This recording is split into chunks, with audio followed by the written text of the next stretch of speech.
The Mystery of the Sodder Children. On Christmas Eve in 1945, the small town of Fayetteville, West Virginia, was tucked under a blanket of snow. The Sodder family home was full of warmth until the silence of the night was shattered by the roar of flames. George and Jenny escaped with 9 of their children, but 5 remained trapped inside. As the house collapsed into a heap of ash, the fire department arrived too late. The 5 children were gone, but the strangest part was yet to come. No remains were found in the ruins. When the sun rose, George and Jenny began a desperate search through the smoldering debris. They expected to find the tragic evidence of their loss, but the ash was empty. Professional cleaners and local miners shook their heads in disbelief. They knew that a typical house fire could not burn hot enough or long enough to completely incinerate human bone. The family photograph, charred and soot-covered, was the only thing George recovered from the blackened floor. In the days following the tragedy, Jenny began to piece together the strange events that had occurred just before the fire. There had been a mysterious phone call from a stranger, a heavy thud on the roof that sounded like a falling object, and the discovery that the family's ladder was missing from its usual spot. Even the trucks wouldn't start when George tried to move them. It felt as though a trap had been set by a shadowy hand. The yard held secrets that the fire couldn't touch. George pointed out fresh footprints leading away from the house into the woods and deep tire tracks that cut through the muddy snow. The local authorities insisted the children had perished in the blaze, but the parents disagreed. They felt a chilling certainty that the tracks belonged to the people who had stolen their children away under the cover of the smoke.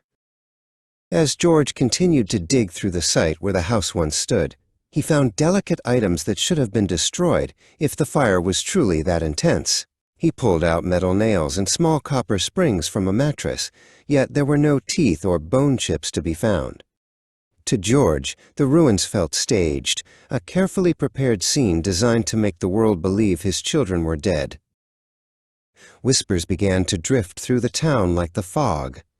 A woman at a nearby diner claimed to have seen the 5 children in a car with strangers on the night of the fire. Others spoke of a car speeding away just as the flames began to climb. In her dreams, Jenny didn't hear the sound of fire. She heard the rhythmic patter of small feet walking away from her, forever out of reach. Refusing to accept the official story, George and Jenny erected a massive billboard along the highway. It featured the 5 faces of their missing children, frozen in time from the last year they were all together. For years, the billboard stood as a silent sentinel, a plea for information that greeted every traveler who passed through the mountain state. Over 20 years after the fire, a letter arrived that reignited their hope. Inside was a photograph of a young man who bore a striking resemblance to their son, Louis. On the back, a cryptic message was scrawled in ink, Louis Sodder. "I love brother." Jenny clutched the envelope to her chest by the mailbox, her heart racing as she wondered if the boy she lost had finally grown into a man. The Sodders hired a private investigator to trace the letter back to Central City, Kentucky, but the man vanished before he could find the sender. George spent his evenings in the glow of a single candle, comparing the new photograph to the old ones. He became convinced that the fire was never meant to kill, but was a diversion, a smokescreen to hide the abduction of his family. The true horror of the mystery was the possibility of stolen identity. If the children were alive, they were living under new names, their memories of home slowly erased by the passing of time. The truth hadn't been burned away in 1945. It had been moved to a place where no one could find it, leaving behind only shadows and questions. As the decades passed, the witnesses grew old, and the trail grew cold. George passed away, leaving Jenny to continue the vigil alone.